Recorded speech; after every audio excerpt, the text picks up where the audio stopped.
online.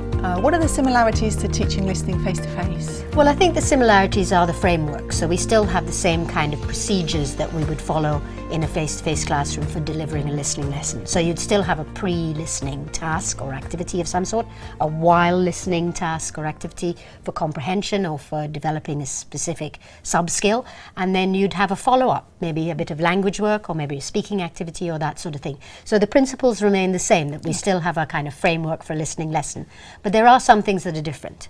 Yeah, I think quite often online lessons are one-to-one, not always, but they seem to be more commonly one-to-one. And just as one-to-one lessons face-to-face, I think quite often the teacher becomes a listening resource, so the student listens to the teacher, and that's how they get their listening practice.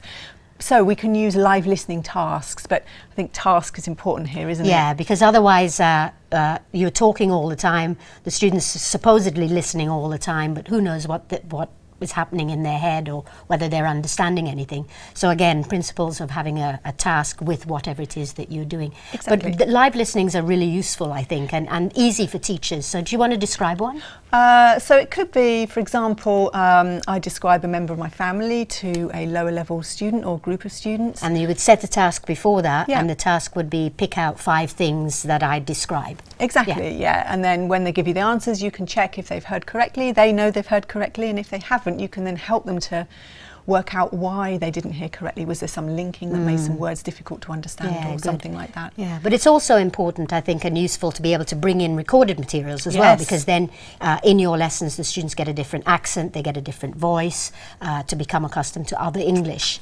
It is, yeah, and it's also important to set tasks that focus on particular sub-skills of listening. Exactly, so for example, listening for specific information, you might bring in a recording of, I don't know, the weather forecast. Students have to listen for particular bits of information for their particular area or something like that. Absolutely, yeah. It is important though, when you are bringing in audio or video from other sources, that you can actually play it through your platform.